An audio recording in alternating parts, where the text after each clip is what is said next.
The numeral you keep in your wallet can alter your financial course, not due to superstition, but because of a universal principle, since each number is a vibration, a silent word the cosmos comprehends.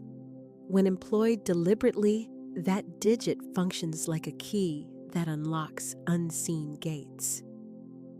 Florence Scovel Shinn understood this reality. Over 100 years ago, she taught that every material emblem mirrors a spiritual principle, and that anything you position beside your money resonates with it and acts as a directive to the unseen substance. Her reference was not to sorcery, but to divine exactness. She explained that the universe is stitched together by numbers, and that each carries a creative concept. 1 signifies origin, 3 signifies manifestation, 7 signifies fulfillment. When a number unites with your faith, it stops being a simple mark and turns into a conduit of spiritual force. For this reason, you will now learn the secret of the number Florence named the seal of perfect fulfillment, a digit that quietly reminds you abundance is already achieved, not awaiting completion. What follows is not a charm or mere good fortune, but a spiritual method which, when practiced with accuracy, makes money answer to your inner frequency more than to labor alone. Remain with me because I will explain how to select your power number, how to animate it, and why it should never be disclosed to others. This insight is not for exhibition, but for consecration. Once you grasp the spiritual science sustaining this apparently small gesture, you will realize it is less about storing a slip of paper in your wallet and more about placing a commanding instruction within your own consciousness. And by doing so in faith, that number will cease to be a mere symbol and will become your vibrational signature before the universe. But before we proceed, I will tell you the story of a woman who, through her own experience, discovered the hidden power in a simple number. Florence Scovel Shinn used to recount the story of one of her students, a woman named Evely, who for years lived amid financial ups and downs. She earned money but could never keep it. Every time she believed she was making progress, an unexpected event sent her back to the beginning. She had tried affirmations prayers and even prosperity rituals, but nothing had a lasting effect. When she came to Florence, she was desperate. With tears in her eyes, she confessed that she felt money eluded her. Florence listened in silence and then asked a question that would transform her life. What image do you hold of money in your mind? Evely was perplexed. She had never considered it. She only knew she needed it, but could not retain it. Florence clarified that money, like any energy, needs a definite mold and an exact orientation. She taught that each word, thought, and tangible emblem bears a vibration, and that to stabilize her prosperity, she must craft a lucid symbol that represents perfect fulfillment, a steady reminder that divine law is already acting on her behalf. At that point, Florence introduced the potency of numbers and explained that 7 stands for the completed creative cycle, the instant when the seed has already yielded its fruit. Florence directed her to inscribe the number 7 on a small slip of paper and store it in her wallet beside the word fulfilled. There was one condition: she must not disclose it to anyone, not even trusted friends. Evely complied, folded the paper carefully, and guarded it privately.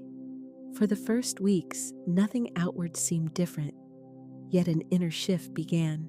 She released anxiety, paid her bills with gratitude, and each time she opened her wallet, she sensed a fresh calm, as though everything had fallen into divine order. Then, unexpectedly, she received a phone call, a previous employer invited her to direct a project that had been paused for months. The payment matched precisely the sum she had envisioned when she wrote the number, neither a cent above nor below. Florence clarified that it was not the paper that drew the money, but the conscious sealing of a decree.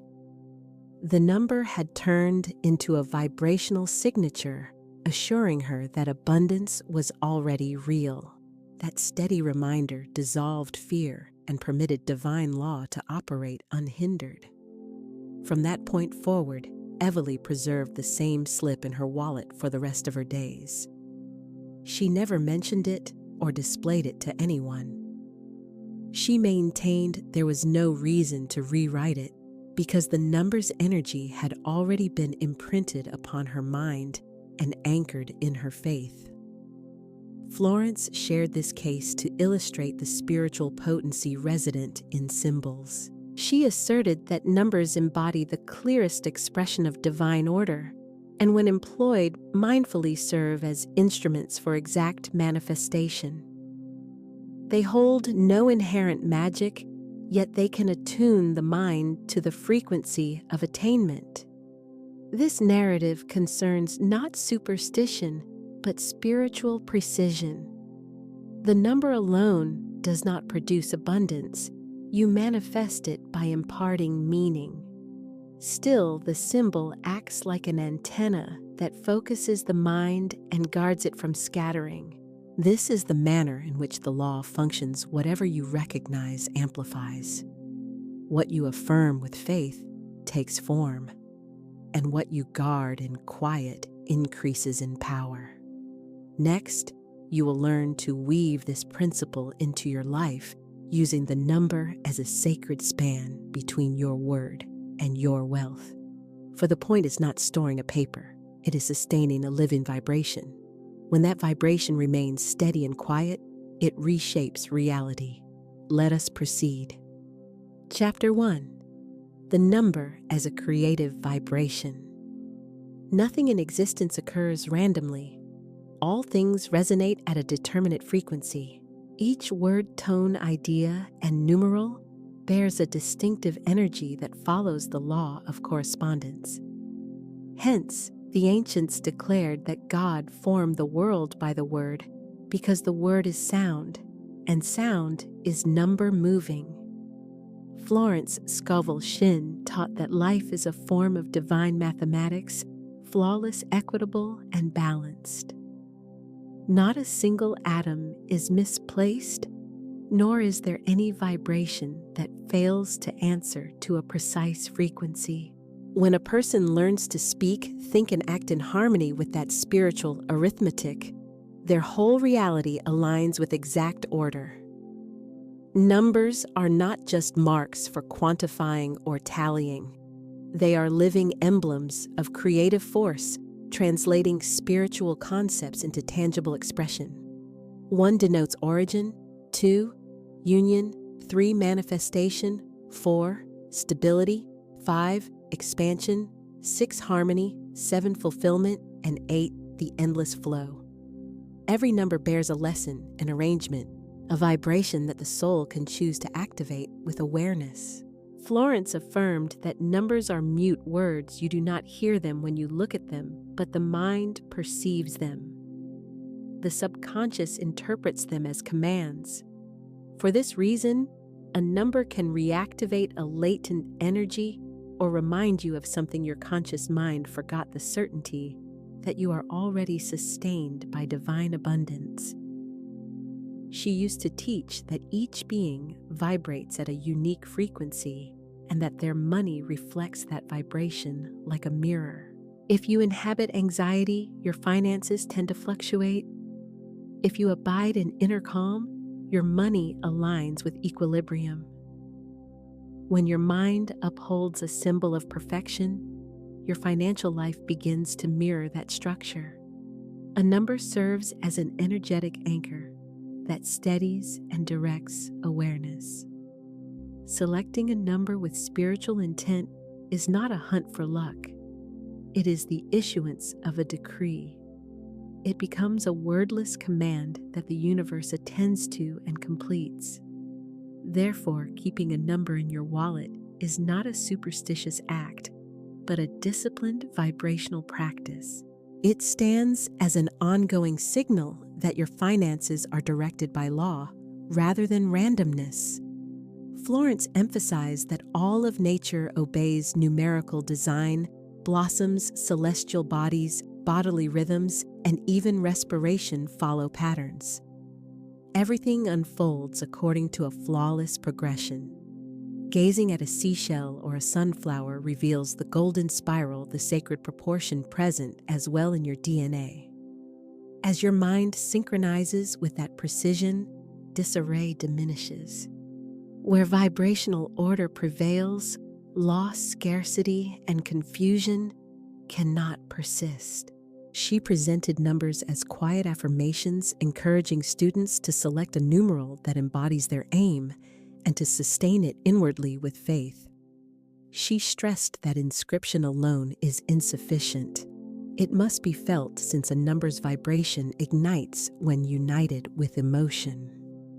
Picture yourself taking a small slip, writing the fulfillment number, folding it carefully, setting it in your wallet, and inwardly affirming that it is more than a digit, it is a living directive. Each recollection of it helps your mind retune itself to the cadence of perfection.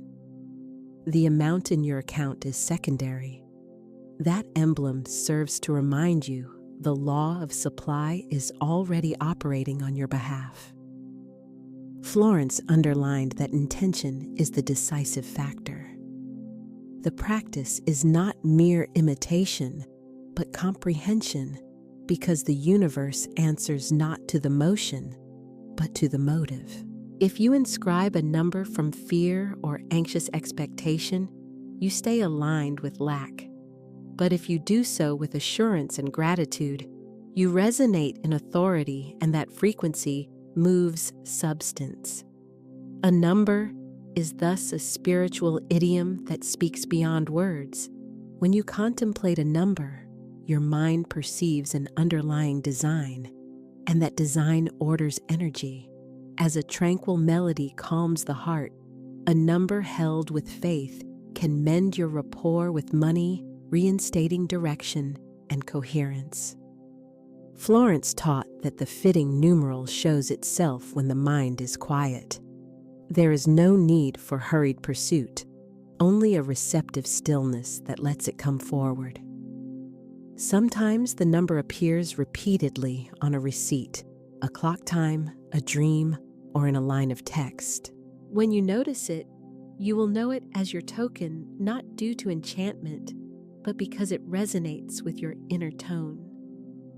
Florence noted that numbers wield influence because they hold an idea in distilled form. Words can be equivocal. A number is exact. Its absence of ambiguity grants it spiritual potency.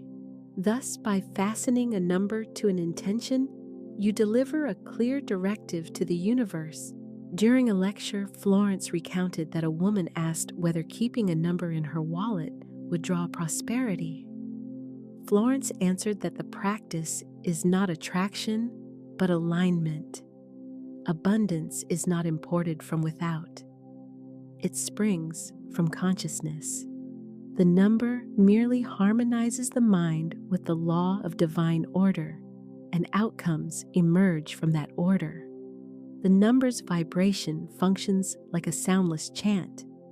As your wallet travels with you, the symbol emits its resonance into your field, continually reminding your mind that provision is assured. This is a mode of spiritual programming that works without ceaseless verbal repetition. The emblem sustains the vibration on your behalf. Florence stressed that the crucial point is not which numeral you select, but how you uphold it. If you clutch it in fear, its efficacy diminishes. If you bear it with faith, its potency rises. The number has no force on its own. It is empowered by your inward certainty. Like a lamp, it needs the current of your faith to shine. It also trains the subconscious. Every recollection of it reinforces a governing idea. Money operates under law, not randomness. Such mental rehearsal creates fresh neural routes and beliefs, and soon your actions, choices, and words arise from abundance. That is genuine spiritual reconditioning, tutoring the mind in what it is to believe. Florence regarded the deliberate use of numbers as a sacred discipline rather than a trick. She taught that those who grasp divine mathematics stop living by accident. Patterns become visible where only obstacles once appeared. You come to understand that seeming losses are in fact recalibrations within a broader equation. Placing a number in your wallet with faith serves as a wordless proclamation to the universe. You are stating, "My abundance is already ordered. My finances vibrate in their frequency. My mind is in harmony with the source, and the universe compelled by clarity answers." For the law recognizes neither large nor small. Each thought functions as a living equation, and every intentionally written number becomes a coordinate steering energy toward completion. This is how the sacred number awakens, not through superstition, but through awareness, not by craving, but through inner governance. Once this principle is grasped, you cease begging for money to arrive and instead instruct its manifestation in accord with the perfect law ruling all. The selected number operates as a span between your spoken word and creative substance. Each remembrance calls forth a response from the universe which recognizes your frequency. This captures the core of the numerical power Florence Scovel Shinn conveyed, an inaugural step towards stirring the quiet wealth already within. Chapter 2. The numeral that signifies totality. The cosmos does not behave haphazardly. It proceeds by exact principles. Each principle is written in the dialect of numbers. The sages of old grasped this truth, and Florence Scovel Shinn reiterated it. She maintained that numbers are the traces of divine thought, the method by which universal mind arranges creation. Among all numerals, one in particular represents complete fulfillment, totality, the juncture at which nothing is absent and nothing is excessive. That number is 7, which Florence called the number of divine rest. 7 are the symbolic days of creation, the full cycle where the word becomes flesh and the spirit rests in the completed work. It is not by chance, it is a universal key. 7 symbolizes perfection made real, the moment when the invisible has turned visible. Therefore, to use it consciously as an emblem of abundance is not superstition, but wisdom. When you put the number 7 in your wallet, you are not keeping a talisman, but anchoring a deep truth. You communicate to the universe and to your mind that all that is necessary has already been accomplished. It is a silent reminder that creation is not underway, but complete. What appears to be pending is simply unfolding in its perfect time. Florence taught that the human error is to continue praying from a sense of deficiency. So long as you supplicate the law, read your signal as deficiency. When you affirm completion, the same law proceeds to validate it. The number 7 personifies this completion, the closure of seeking, and the opening of joy. She told of a student who had battled for years to keep her enterprise afloat, trapped in chronic fear and strain about insufficiency. Florence advised her to inscribe the number 7 beside the word done and place it in her wallet, directing her to treat it as the seal upon a creation already brought to completion. Florence added that whenever she recalled the symbol, she was to inhale deeply and offer thanks as though all matters had been resolved. The woman complied, and soon modest miracles began to appear. Fresh clients cleared obligations and opportunities she had not anticipated.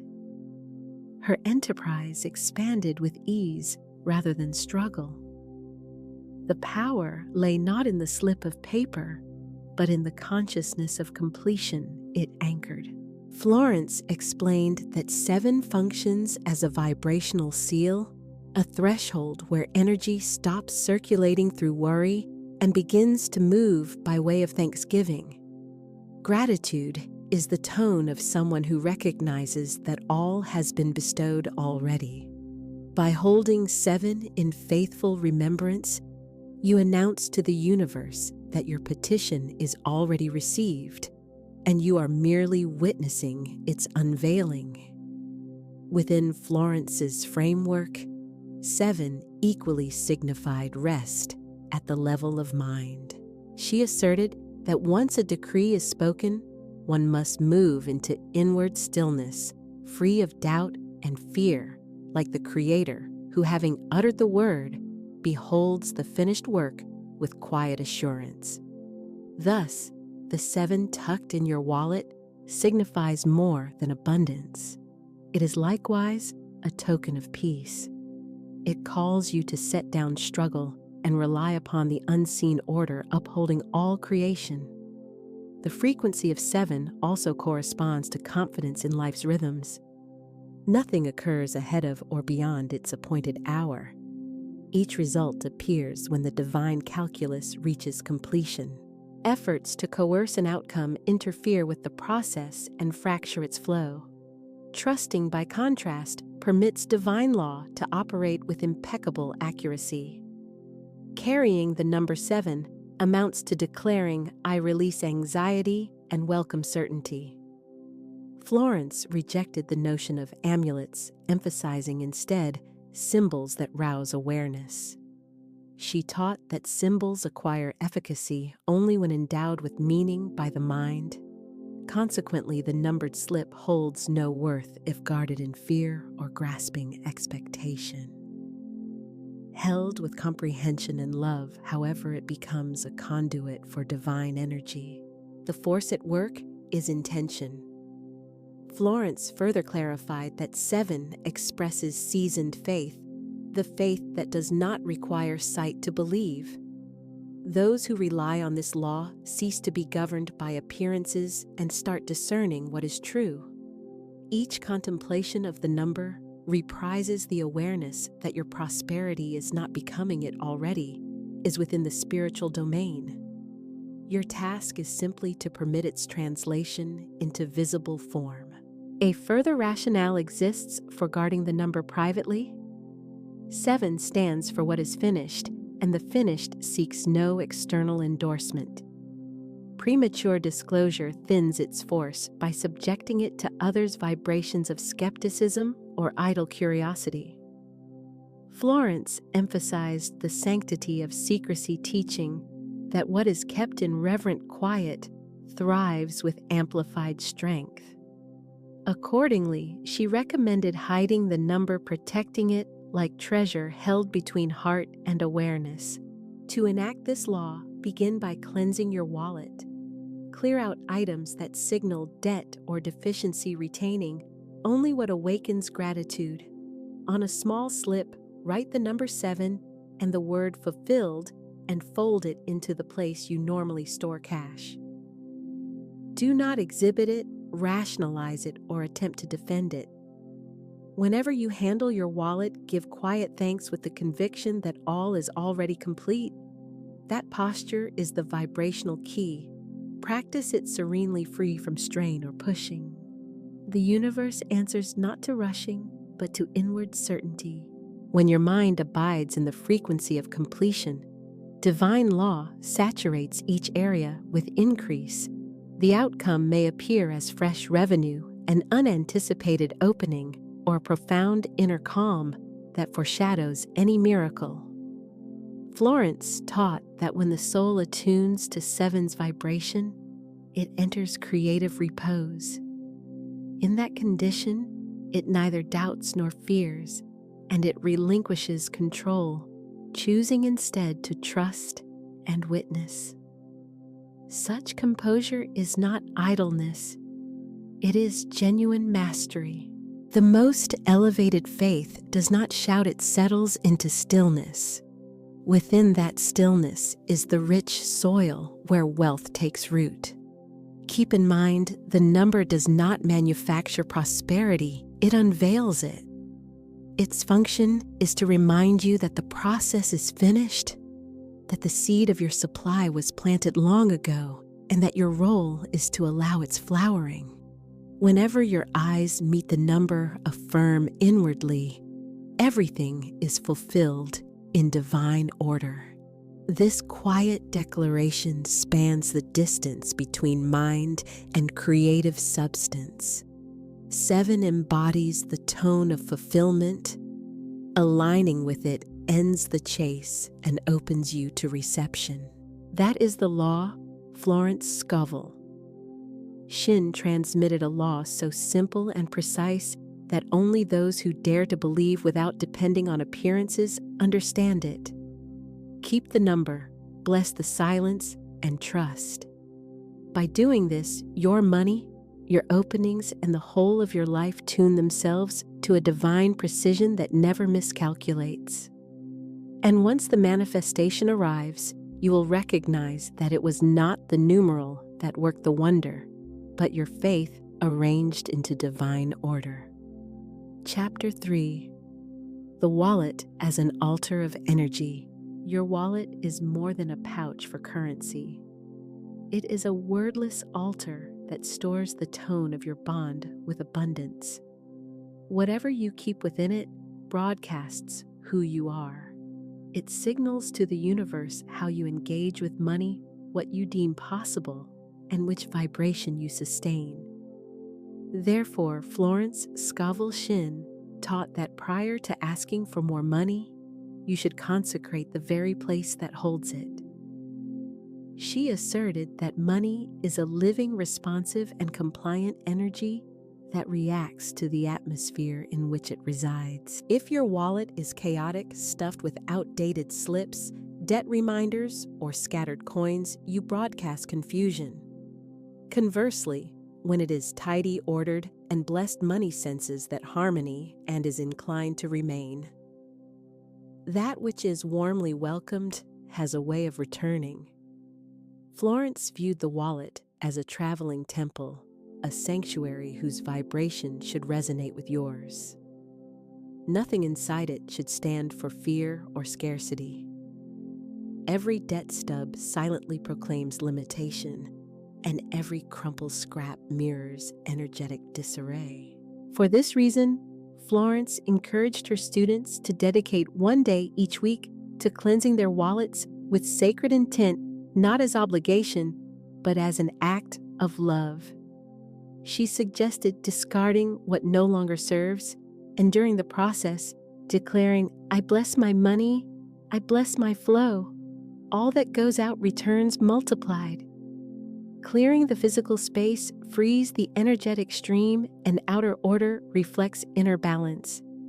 One student, Clara, carried a shabby, ripped, and overlooked wallet. She often insisted she could not afford a new one until she had more money. Florence revealed that this belief precisely mirrored Clara's circumstances.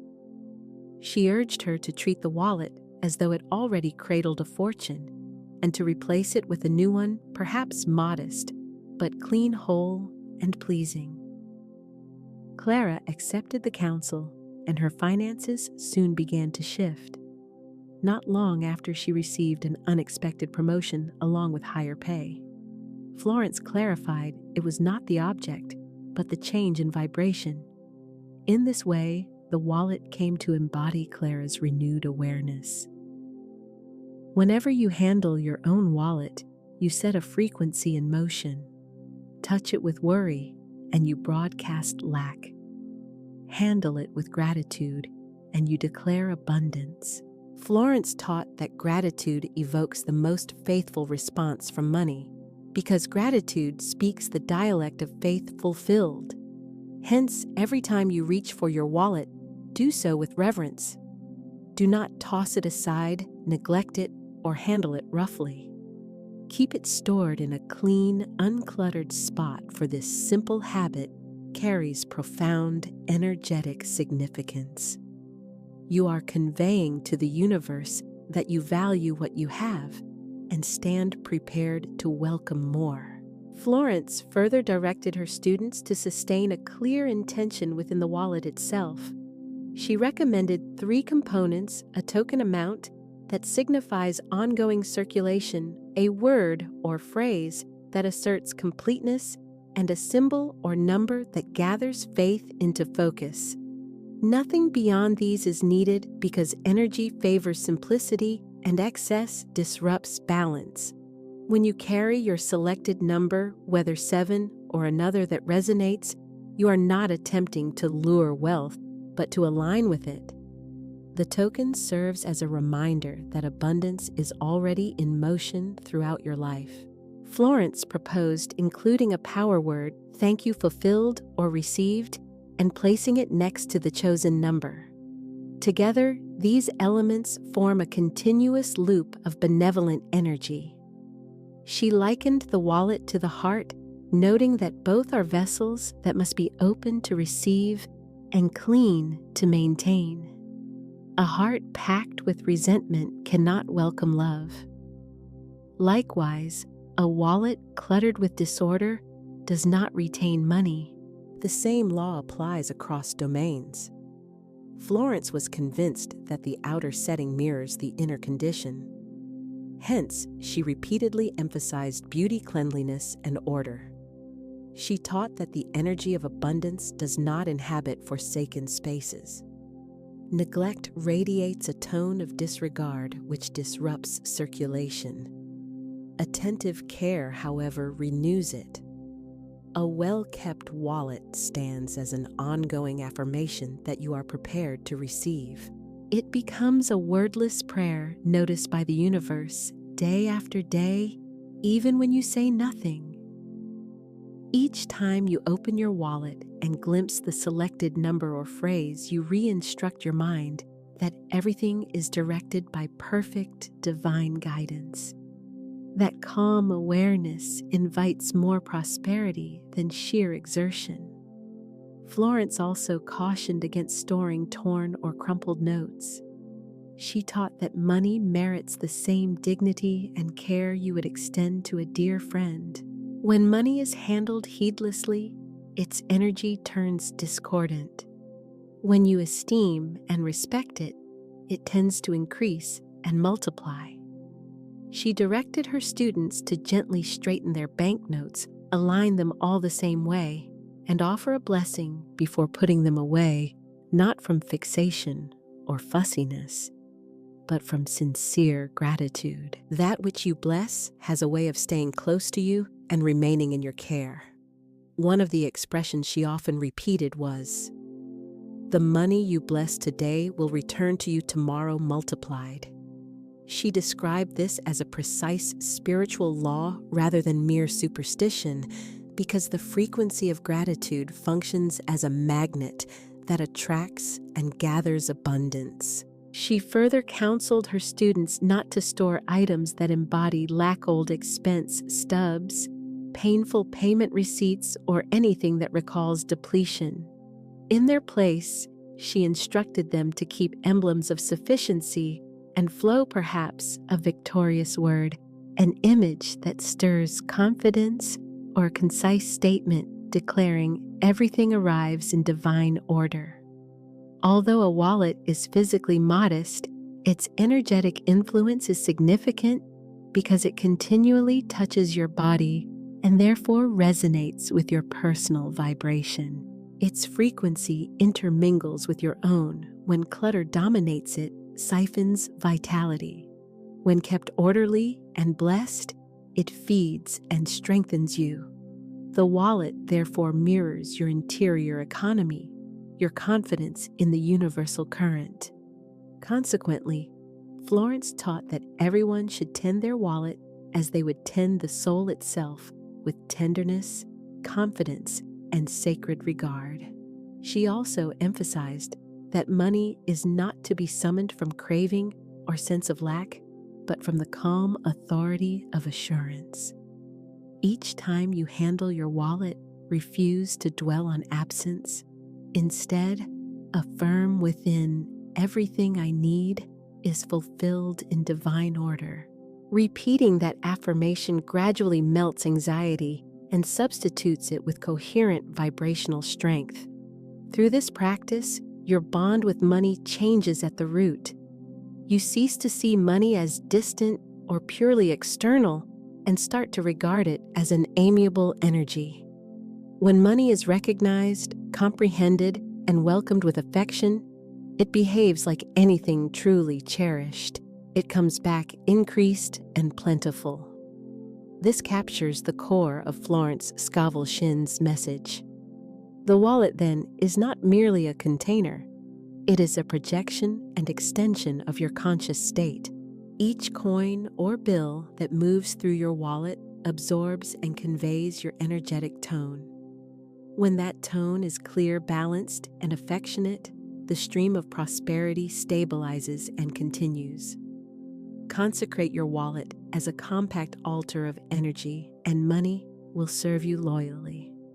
After every decree, there is a consecrated interval, an unseen phase in which energy shifts and the universe organizes its reply.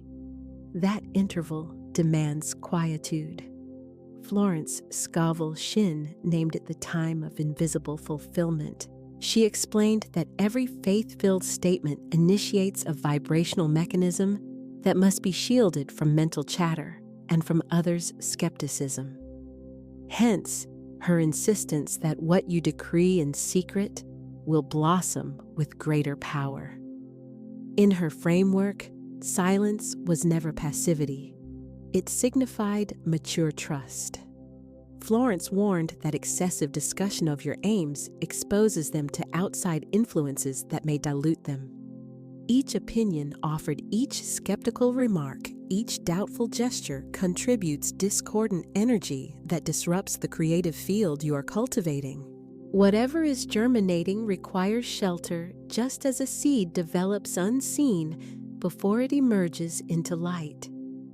She observed that many students, after issuing a decree, hurried to announce it, hoping for endorsement or reassurance. Yet by doing this, they fractured the vibrational seal of their own certainty. The sincere intention devolved into talk, and talk scattered the generative energy. Florence taught that a genuine creator speaks the word once and then abides in quiet confidence, knowing it has been received.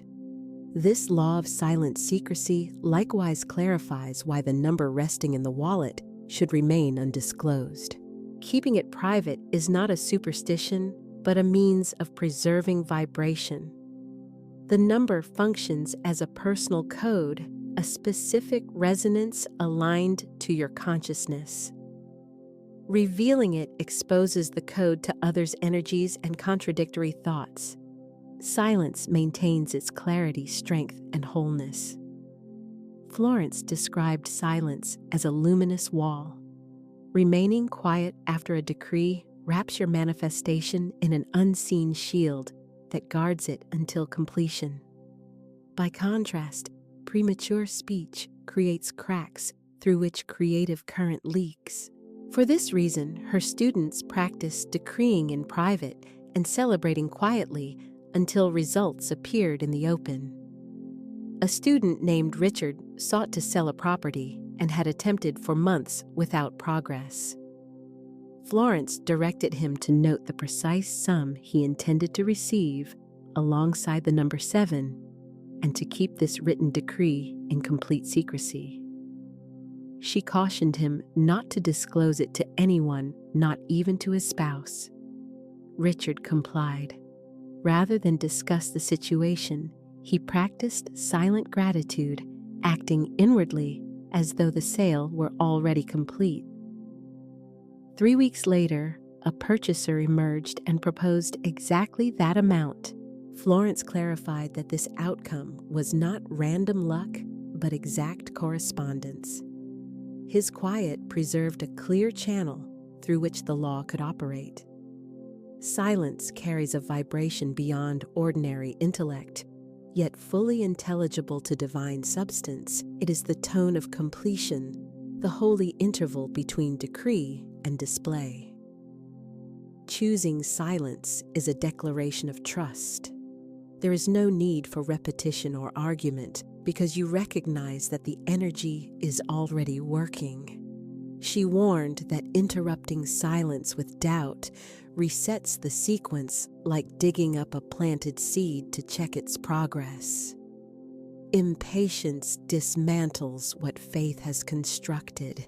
Accordingly, she urged students to maintain secrecy until the proof shone so clearly that denial became impossible. Practicing silence is not social withdrawal. It is the cultivation of inner command. It is a disciplined spiritual habit. It asks you to resist the urge for validation, the impulse to speak from worry, or the desire to broadcast from enthusiasm. It asks for such confidence in law that discussion becomes unnecessary. In this way, silence turns into a continual prayer, an unseen armor around your creation. Florence added that silence also protects against inner skepticism because premature talk invites the critical mind to undermine the decree. When you keep quiet, the subconscious receives the instruction as already finished. In that inward stillness, faith consolidates and increases. Therefore, silence does more than protect manifestation, it accelerates it. Florence likened this to the pre-dawn hour. The world appears motionless, yet life is in constant movement. Roots extend, the atmosphere balances, and the sun readies itself to ascend. Your decrees operate in the same manner. Within silence, the law labors continuously. You may not see it with sight, yet you can sense its activity. The discipline of silence likewise honors spiritual humility. Excessive talk about accomplishments invites vanity, and vanity interrupts circulation. Quiet safeguards the untainted connection between your faith and the source. By holding your creation in reserve, you demonstrate a preference for realization over applause. The universe answers this mature vibration with exactness.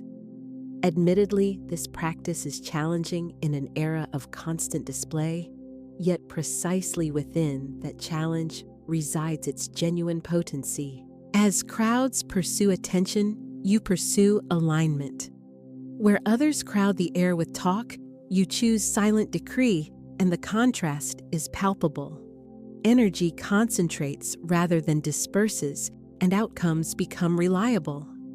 Florence recommended pairing silence with gratitude, noting that when the impulse to speak appears, it is wiser to give thanks. Gratitude is a sacred dialect that maintains vibrational integrity. Each thank you uttered beforehand strengthens your certainty that all has already been bestowed. If your number rests in your wallet and your decree has been spoken, your next step is quiet. Do not hunt for omens or interrogate the timing. Impatience merely generates static. Whenever it comes to mind, affirm inwardly, "My word has already been fulfilled." This statement fixes your vibration and settles your thinking. Recall that silence is not emptiness, it is the tongue of power. It is the chamber where the unseen assumes shape. By remaining silent after decreeing, you allow energy to align, matter to answer, and the outcome to become assured. Florence taught that practiced silence discloses seasoned faith. The novice talks to self-persuade. The adept remains quiet out of confidence. When you master post-decree silence, you will observe your aims materializing promptly. The universe asks for a single command followed by a single silence. Keep your creation private, safeguard it, Honor your process and let it unfold at its appointed hour. Once fulfillment arrives, you will see that silence was never stagnation. It was power actively at work. What is declared in secret flowers with amplified force. There exists an energy superior to the rest, a frequency to which substance yields effortlessly. Florence Scovel Shinn named this force divine authority. It is the undemonstrative power of one who realizes petition is unnecessary because provision preceded the perceived need. Such authority is not forced, it is acknowledged. Whenever you select a number and elevate it into a decree, you call upon this authority. You are not begging the universe, you are affirming your essential identity to it. When a number fuses with faith, it turns into a distinct energetic autograph, and an autograph does not plead, it asserts. Florence taught that any deliberate act combining word intention and silence constitutes a creative mandate. She described faith as a form of spiritual mathematics that speaks in exactness. As a precise formula reliably produces the same outcome, a decree issued from certainty generates steady results. The constant is the law itself. The variable is the level of authority you bring to its expression. For this reason, the numeral you carry is not a lucky charm, but a consecrated seal. In tangible form, it stands for a decree already completed. The crucial element is not the figure itself, but the inner energy of the person who maintains it. Gripped with fear, it degrades into superstition. Held with calm assurance, it functions as a mandate. Florence taught that divine authority does not raise its voice, debate, or cajole. It speaks a single time, then abides in repose. That repose signals true mastery, because one who has authority need not repeat themselves. They trust their word to be performed. Such is the operation of the divine mind. The numeral serves as a conduit that concentrates your creative force. By inscribing it and carrying it near you, continually signal to yourself that supply already answers your command. Each glance at it imprints the directive upon the subconscious. Circulation begins, provision stands affirmed. Through this wordless rehearsal, a fresh mental wavelength is established. Your mind shifts from a posture of postponement to one of ongoing emanation. Florence explained that the subconscious is moved less by vocabulary than by frequency. Hence, when you pair a numeral with the felt sense of completion, you transmit a directive to the subconscious. That directive encounters no friction. It is accepted as fact, and your environment begins to reconfigure accordingly. People, conditions, and means organize themselves with no outward strain. In this way, the number acts as a living emblem. Each remembrance lets divine authority course through you anew. You are not merely making an affirmation, you are reconfirming what already stands. You are not longing, you are issuing a formal command. And the universe, loyal to its creative source, answers. Florence taught that money does not respond to notions of merit, it answers to authoritative instruction. Substance does not deliberate, it executes. It does not inquire about deserving, it registers whether you possess knowing. When your tone remains constant, the law proceeds swiftly, and the number upholds that constancy like a string kept perfectly in tune. She recounted the case of a student, Margaret, whose life had been marked by continual indebtedness. Regardless of income, she invariably finished in arrears. Florence directed her to write the number 7 on a small slip and place it in her wallet alongside a potent affirmation. Whenever it came to mind, Margaret was to declare inwardly, Everything is under my divine dominion. Nothing is lacking. She practiced this perhaps without complete comprehension, yet with genuine faith.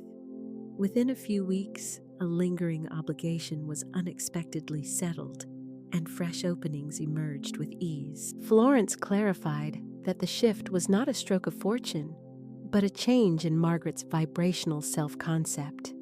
She no longer identified as someone who owes. She recognized herself as one who possesses. That marks the line between petitioning and decreeing. The numeral served as an enduring token of her renewed spiritual stance. Divine authority names a consciousness in which doubt, fear, and strain dissolve.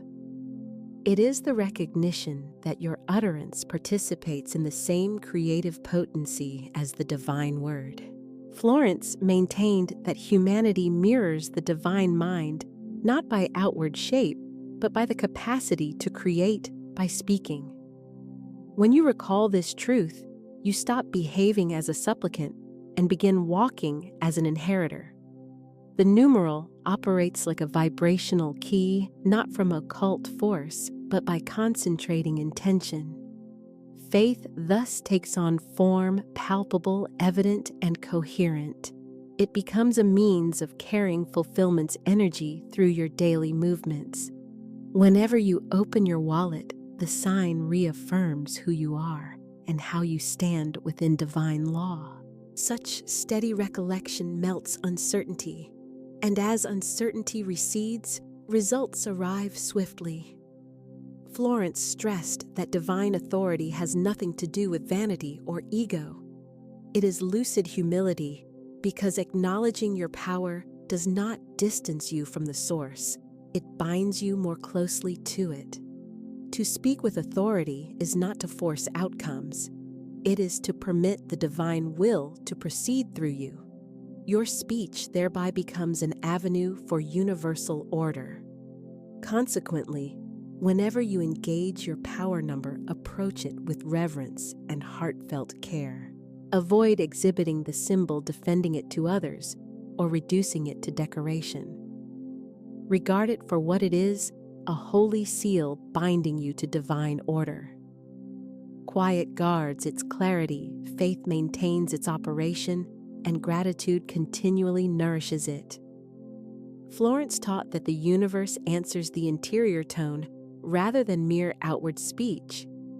If you pronounce, "I am abundant," while harboring fear, the law registers the fear. But if you utter your decree from serenity, energy conforms to that peace. Genuine authority is sensed, never staged. She further taught that discipline fortifies divine authority. Every self-promise you honor consolidates your creative capacity. When you commit and then follow through, your mind learns that your statements possess legal force. If you vow and fail to perform, the subconscious withdraws confidence. Therefore, Florence pressed her students to be loyal to their own word. She held that the universe entrusts its support to those who first demonstrate self-trust. The numeral resting in your wallet serves as a token of inner faithfulness.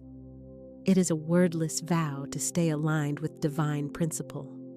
Each glance renews your pledge to inward certainty, and such constancy matures faith into authority. Divine authority also revises your relationship with time. Once you know your word has been received, you no longer wait in tension, you wait in thanksgiving. Time stops being an adversary and becomes an ally. All things appear at their exact moment because the universe does not miscalculate. This inward calm is the unmistakable sign that real faith is alive in you. Florence taught that results emerge from a consonance among thinking, speaking, feeling, and quietude. When these four currents synchronize, the outcome is assured. The numeral acts as a steady mnemonic of that harmony. It is a compact vibrational compass that restores equilibrium whenever the mind starts to drift. There are moments when the universe answers at once, and others when hidden elements must be rearranged first.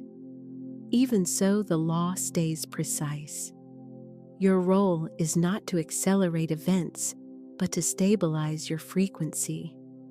Florence emphasized that the strongest decree is the one you do not alter. Every doubt, grievance, or urge to micromanage dilutes the equation, whereas steady faith yields steady outcomes. Carried with composure, the number operates as your emblem of constancy. By means of this symbol, you announce to the universe that your stance is settled and your word steadfast, and the universe, which honors consistency, completes the result unfailingly. Florence noted that some students reacted with surprise when their decrees manifested. She answered, "Do not be astonished. Law has simply been fulfilled. Miracles are not exceptions, they are obedience. Divine authority does not seek the unexpected, it seeks the exact. Here lies the line between hoping and commanding. Desire springs from deficiency. Decree proceeds from sure knowing. By selecting your number and sealing it quietly, you declare to life, 'My order is established and nothing can alter it.' That calm, commanding frequency converts the money current into an ally. Instead of pursuing money, you guide it. Yet such authority carries duty. Florence cautioned that power devoid of purity degenerates into control. Hence, she insisted that each decree originate in love. In her view, genuine abundance is never for show or vanity. It exists to uplift and to serve. When your word is propelled by love, prosperity widens without boundary, because the universe discerns the motive beneath your act. Every time you hold fast to your number, recall this truth: you are not summoning money. You are acknowledging your rightful inheritance. You are tuning your mind to the flawless law guiding all creation, and that law answers with precision incapable of mistake. Money does not submit to brute force. It responds to conscious awareness. The numeral you carry stands as the emblem of that awakened state. This practice is no superstition. It functions as a living equation. It provides the means by which faith becomes substance, ideas become shape, and decree becomes realized outcome. With this understanding, the fear of loss dissolves because you recognize that nothing can slip past a mind ruled by love. Florence said, "Divine authority is experienced as a profound inner quiet. Anxiety falls away, striving ceases, and steady assurance remains. In that condition, every word you utter is accomplished, and even your silence generates creation." The numeral you carry is not a pledge about what will come. It is a declaration of what already is. It serves as your energetic autograph before the cosmos, a seal announcing the work is complete. Once that seal is alive within, money is no longer a visitor who comes and goes. It stays, recognizing in you the voice of one who decrees under divine law.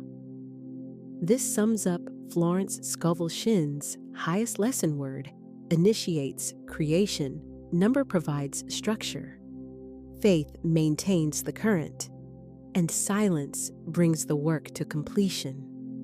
When these four harmonize, the universe answers in full. All that you have absorbed thus far is not abstract mysticism, but a precise science of the divine intellect. Each word, symbol, and numeral serves one function: to show that abundance is not wrestled into being, it is summoned by lawful command. Florence Scovel Shinn delivered this truth with the serenity of someone who had tested it. She taught that when consciousness locks into universal order, money stops coming by strain and starts arriving by resonance. Emily's experience confirmed this after she inscribed her number and carried it. The catalyst was not the slip itself, but the frequency it stirred inside her. The numeral operated as an ongoing affirmation of certainty. Each time she reached for her wallet in gratitude, her mind reaffirmed that completion already existed. In that settled stance, free from fear and urgency, the circulation resumed. Prosperity did not arrive as a savior. It arrived as a recognition of who she had become. This account is not only retrospective, it instructs you personally, because each person carries a sacred numeral, their distinctive vibrational key. Yours may indeed be 7 emblem of completion, or another figure your soul selects. The crucial point is not which digit it is, but the state of mind with which you sustain it. Hold your number reverently. Fold it as carefully as one would keep a sacred vow. Refrain from showing it, justifying it, or explaining it. Simply remember that every glance activates the law of fulfilled faith, and the universe, which never misplaces a sure decree, will answer at the exact time. Florence frequently remarked that faith is the most potent and yet the most silent act, and that money attends not the pursuer, but the one who rests in assurance of inheritance. Upon entering that state, petition becomes unnecessary. You speak with authority and substance obeys. The numeral in your wallet stands as a quiet testimony of your creative capacity. It requires no public explanation because the universe already understands. So long as you hold it in faith, the current moves. The divine mind does not resist the frequency of a soul that knows it has already received. Beginning now, treat your wallet as a consecrated altar and your spoken word as a master key. Employ it not for begging, but for decreeing. Offer a blessing to every note that arrives and departs, because whatever you bless increases. Do not dread outlay. What you release in love returns in greater measure. Above all, hold Emily's example. She neither changed careers nor went hunting for luck. She adjusted her frequency. Her certainty itself became capital. This is all the law asks of you: unwavering faith, lucid decree, and guarded silence. To seal the teaching, inscribe the sentence that inaugurates your own fulfilled cycle. Today, I activate my sacred number in silence. Perform this act not as routine, but to imprint a vibrational record of your decision. It marks your covenant with the universe, one the universe invariably honors. If these words have stirred, you pass them to someone still learning about abundance, not to promote an author, but to honor the law, since whatever you share in faith returns amplified. Keep this close life is not governed by chance, but by obedient law, not by struggle, but by alignment. Money responds less to need than to rightful command. Your word has already registered, and your number is in operation. Stay quiet, stay grateful, and watch. Abundance is not chased, it is welcomed, and you have just welcomed yours. The composition you have crafted is intentionally initiatory and steadily unfolding. It advances a concise metaphysical thesis and then expands it in widening rings that deepen significance and practical application. The work opens by linking number with creative vibration, corroborates this claim through student narratives, and proceeds to a systematic exposition with each chapter, disclosing another facet of the law. Emily's account functions as the hinge between everyday life and spiritual rigor. From there, the doctrine develops along 3 interwoven strands. 1, the number as pure concept that fixes awareness in fulfillment. 2, the wallet as altar and reflective mirror of inner order. And 3, the discipline of secrecy with divine authority as the method that guards the decree whole. The movement of the text advances from intellectual comprehension to the installation of a vibrational habit and culminates in an oracular voice that commands without effort and rests in law. To continue faithfully in that form and in Florence's tone, the next section must deepen in 3 movements. First, guiding the reader to discover their own number without haste through inner signs and steady confirmations, offering an exercise of purification of beliefs about money. Second, integrating generous circulation as proof of serene authority, not giving out of obligation, but allowing flow without fear. Third, teaching how to pass through apparent delays without breaking the decree's seal, sustaining the vibration through brief words, breathing, and attention to the day's small fulfillments. The suitable ending should be composed, rather than sensational, a grounded anchoring. It ought to leave the reader poised in tranquil action, carrying a living formula to apply without performance or uncertainty. Do not rush the selection of your number. Hurry springs from scarcity, and scarcity breeds confusion. When the heart is unsettled, the sign evaporates. When the heart is at ease, the sign emerges gently. Let the number arrive like a guest you knew would come. It might appear on a humble receipt, a recurring date, or a page that accidentally opens. It could be an exact amount paid, or even the cadence of a tune that trails you. Once you recognize it, resist the urge to test it. No examination is required, for law is moved by conviction, not experiments. Conviction is the soul's remembrance of where it comes from.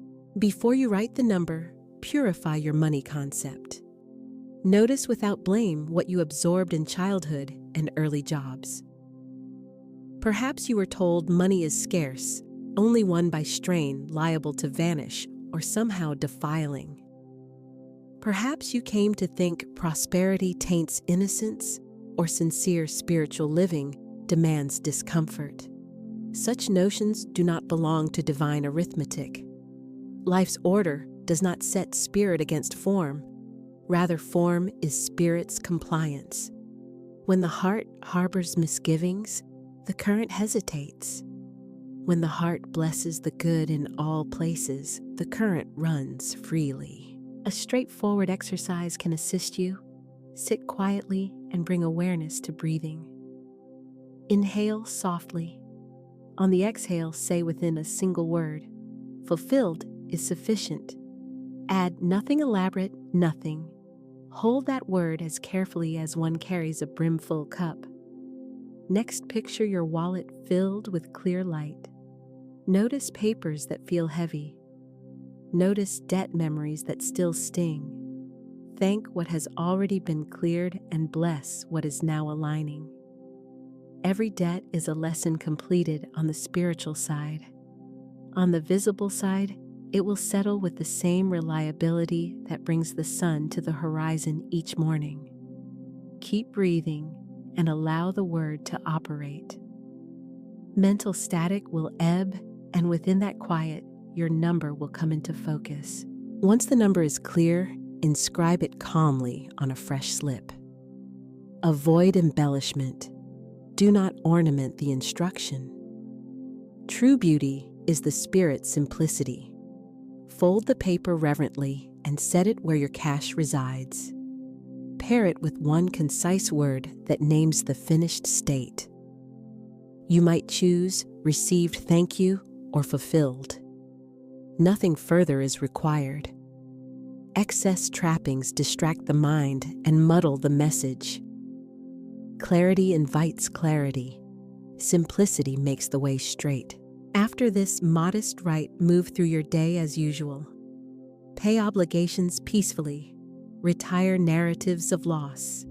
Resist the urge to describe your method. Let silence be your luminous lock. The law is already operating and needs no audit. The only useful review is a kind check of your inner climate. Notice your tone.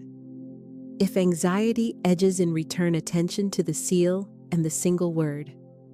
Offer 3 specific blessings from your day, perhaps a simple breakfast, an email that spared you time, or the doorkeeper's greeting. These pinpoint blessings are quiet levers.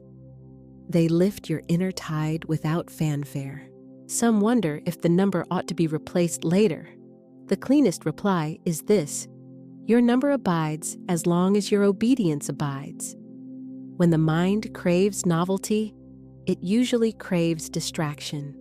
When the soul craves renewal, it reaches for depth. Renewal seldom asks for a new emblem. It asks you to shift your inner stance. A number chosen in peace remains sound. If fear guided the choice, repeat the practice and let peace choose again. Refrain from stockpiling omens. Do not turn your wallet into a gallery of symbols.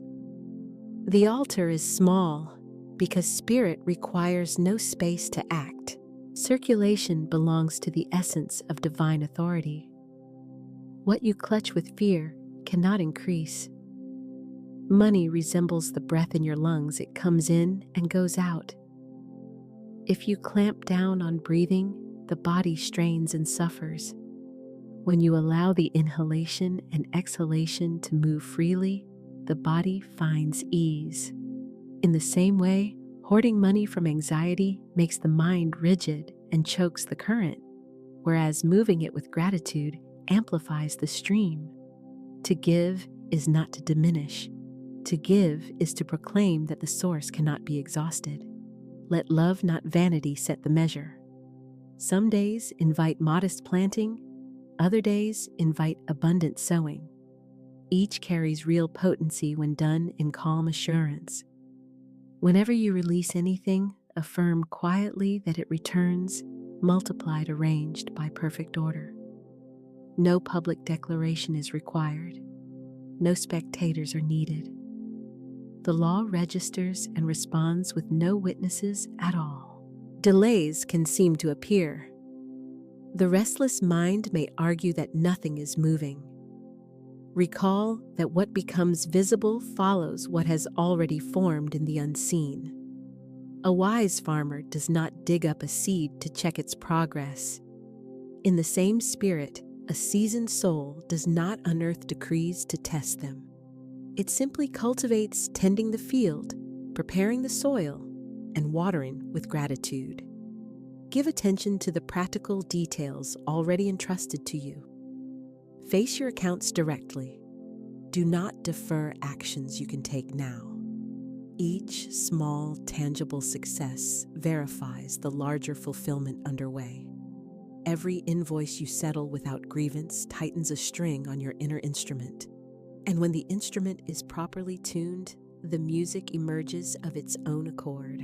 Evely's account reveals the heart of the principal outcomes do not shift by chance, but by the climate within. A similar lesson reached a man who approached Florence anxious about an unforeseen bill that intimidated him. He feared that paying it would drain his means for months. She counseled him to bless the expense, just as one blesses a tree when it sheds its leaves in readiness for a fuller season. She instructed him to sustain a concise word of dominion for several days and to keep quiet about it. He followed her guidance. The obligation was met without distress, and a new opening established his earnings on steadier ground. The tree had not weakened at all, it had simply moved into another season. The world presents narratives of loss and choruses of lack. The law does not argue with these tales. It merely refuses to grant them sovereignty. Be mindful of the language you authorize as true. Echoing fearful predictions pulls the soul into dim corridors. Speaking with calm authority kindles lamps within. You are not required to negate outer circumstances. you are required to arrange the inner domain. In that inner domain, your tone is chosen, your measure is set, and your unique vibrational signature comes online. Keep a simple, steady ritual at dawn and before rest. Upon waking, handle your wallet with reverence without counting, simply blessing. Affirm within that your provision stands in order. Gaze at the number, free from worry. Offer thanks for 3 concrete gifts already present. Resist the urge to catalog what is absent. Energy follows attention. In the evening, enter quiet and acknowledge 3 fulfillments from the day. Perhaps a lucid exchange, a timely reply, or a nourishing meal. Gratitude does not hunt for spectacle. It honors the majesty of orderly alignment. Should doubt press at your threshold, refuse debate. Do not compose elaborate rebuttals. Breathe. Come back to your concise word. Regard the seal and recall that you were fashioned to decree in love. Doubt is nourished by focus. Starved of attention, it withers. A mind disciplined and quiet is more valuable than shelves of techniques. A soul that recognizes its tone governs without shouting. At times, life will request a gentle adjustment, maybe a promise made hastily or an obligation taken on from fear. Do not condemn yourself. Guilt constructs closed loops. Calm responsibility opens fresh roads. Offer an apology when needed. Renegotiate terms with self-respect when appropriate. Acquire any skill that increases order and do so with gladness. Divine authority never excuses rightful action. It energizes and guides it. Mature faith does not evade work. It simply refuses anguish. Perform your tasks with grace. Take your rest in trust. And whenever the mind leans toward drama, return to the seal. Refrain from comparison. Each soul moves at its own tempo. The number resonant for you may be silent for someone else. Do not seek permission or applause. Refuse to time your journey by another's clock. Comparison generates static, and static muffles the finer signals. Listen instead to the inward guidance. It does not yell. It speaks with composed certainty. If you choose a mistaken hallway, it patiently invites your return. Heeding that voice brings you to your destination without stumbling. Remember to revere what is presently yours. Often we request increase while quietly scorning what we possess, but what we disdain cannot multiply. Offer a blessing to every coin and bill that crosses your path. Bless the employment or activity that supports you today, even if your heart is preparing for new beginnings. Blessing is not surrender or passivity.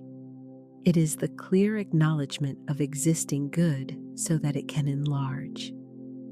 A plant watered with gratitude thrives, while one watered with resistance wilts. Money is guided by the same principle. Some may wonder whether selecting a second number for a separate intention is appropriate. The reply is straightforward when the heart stays uncomplicated. Multiplying seals out of craving turns them into noise. When they arise from a wish to serve, they become points of clarity. If your aim is wider, service life will put the fitting sign in front of you. Do not hoard symbols merely to satisfy curiosity, and do not try them on as if they were costumes. Law is not performance. Law is living truth. The short word paired with your number maintains the rhythm of its life. Avoid swapping it constantly or adorning it with flourishes. Let that single word become your interior dwelling. From that dwelling, you can face the world without losing balance. If others inquire about your practice, respond kindly and refer to peace, order, and gratitude. Do not reveal the sign before its season. Guard your decree the way one shields a small flame in a mild breeze. This is not driven by fear. It is an act of attentive love. If you notice old habits resurfacing, do not proclaim failure. Proclaim a return to your source. Rest a hand on your heart. Breathe. Gaze at the number. Speak your brief word. Take the next step. Law does not punish missteps. It calls you back to remembering. Each genuine act of remembrance spares you years of needless strain and reinstates your inner pitch. When the pitch is restored, the melody resumes. Gratitude can be exercised in motion through quiet, consistent acts. Tidy a drawer and bless it. Smooth your banknotes with composure and bless them. Look over a payment and bless it. Every blessing functions as a golden filament, reinforcing the fabric of your life. As that fabric grows stronger, your capacity to hold more expands without anxiety. Real prosperity is not a burden. It is a lightness that frees. Some suppose that giving depletes. Those who have practiced the law recognize that generosity opens doors. You had never seen paths where the chart appeared to stop. Generosity is not a trick to force outcomes. It is the unforced gesture of someone already settled in assurance. Gifts made from fear drain. Gifts made from love plant seeds. Your heart can tell the distinction, and so can the universe. When results surface, keep the same tone. Do not trade quiet for exhibition. Offer calm thanks. Do what you pledged to do once supply appeared. Settle the obligations you vowed to resolve and establish the order you promised to set. Consistency sustains the song. Inconsistency throws it out of tune. A coherent soul walks beneath an open sky. Looking back, you may notice that every bend brought you to the present clarity. What seemed a loss trained you to release. What seemed a delay trained you to trust. What seemed a chance taught you to stretch your capacity. Nothing was squandered. All of it contributed. Seeing this, resentment melts, and wherever resentment melts, a doorway opens. It is probable that your number and your word will ripen in unexpected fields. They may settle a strained relationship, bring your health into kinder balance, or uncover a latent gift ready for expression and reward. Law operates by precise correspondence. When consciousness is arranged, life discovers many avenues for manifestation.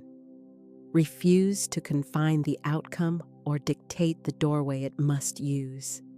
Decree fulfillment and permit the most fitting path to appear. Your dwelling likewise follows the frequency you maintain. The altar is not only your wallet. The dining table, the bed where you rest, the threshold you pass daily, each can be blessed without ceremony. One conscious breath and one concise word suffice. As the home enters order, rest grows profound, and in real rest the soul hears more distinctly. Clear hearing makes creation feel effortless. Your job or enterprise is a conduit, not the origin. Confusing conduit with source guarantees distress whenever circumstances shift. Remember that spirit is the source, and then you can honor each channel for its season and express gratitude when a fresh channel opens. In that recognition, fear of change relaxes. The number you carry will repeatedly point you back to this truth as outer arrangements shuffle. Some days call for long quiet. Others call for words. When you do speak, let your language be scented with peace. Peace testifies to true authority. Real authority does not coerce, it offers a melody the inner ear already knows. Persuasion becomes unnecessary. Presence is enough. The person who rests inwardly is the person whose life radiates outwardly. Offer gratitude to those who aided your remembrance, perhaps a former mentor, a modest book, or a friend whose precise words reached you on a tired day. Such gratitude kindles lamps in homes beyond your own. Prosperity is not isolation. It is a constellation of lights passed hand to hand. Your flame does not shrink by lighting another. It steadies and grows consistent. If today's result looks minor, refuse to label it small, call it seed. Every towering tree starts in a shape the hurried eye overlooks. What is small yet blessed unfolds with grace. What is large yet unblessed can vanish suddenly. This is why we bless prior to measuring and give thanks before the arrival. As you complete this segment of the journey, come back to the essentials. Your number serves as the seal of completion. Your brief word is the breath of assurance. Your wallet functions as an altar. Your quiet is a protective wall of light. Your generous circulation testifies to serene mastery. Your coherence is the sustaining music. If anything appears absent, abstain from blaming the world. Recenter, breathe, retune your tone, proceed. No outside gust can snuff a flame kindled in truth. No barrage of headlines can overturn a conviction rooted in divine law. Existence answers to steady voices and upright conduct. Therefore, maintain your steadiness and keep your actions pure. Let love govern your labor. Let fairness guide what you charge. Let thankfulness accompany every payment. Let joy animate your giving. Let humility shape your receiving. This entire rhythm, the full arc of exchange, can be housed within a wallet that carries and radiates peace. If you find yourself seeking a sign today, resist insisting on one from the outside. Turn inward. The indicator already resides in you. At times, it appears as a specific number. At other times, as a modest action. Sometimes, it is nothing more than the quiet you did not have the day before. That quiet is more valuable than sudden windfalls. It is the rootstock from which all future increase will grow. Henceforth, move forward, unhurried yet unceasing. When your speech arises from love, it bears legal force in the spiritual sense. When your mind drifts, your chosen number recalls that authority to you. When the world becomes loud, your practiced silence safeguards the creation. Daily ground at least one concrete act in this assurance. Nightly return to the same steady embrace. And when results appear, remain centered offer. Gratitude, restore order, extend generosity, and keep going. You now hold the most straightforward and precise guide. It lacks nothing and carries no excess. What is essential can be carried in your palm and tucked within a folded slip of paper. There your seal abides. There your assurance resides. There your decree both starts and concludes. Take that inner stillness wherever you go.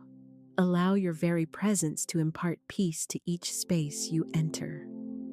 Permit your wallet to communicate wordlessly.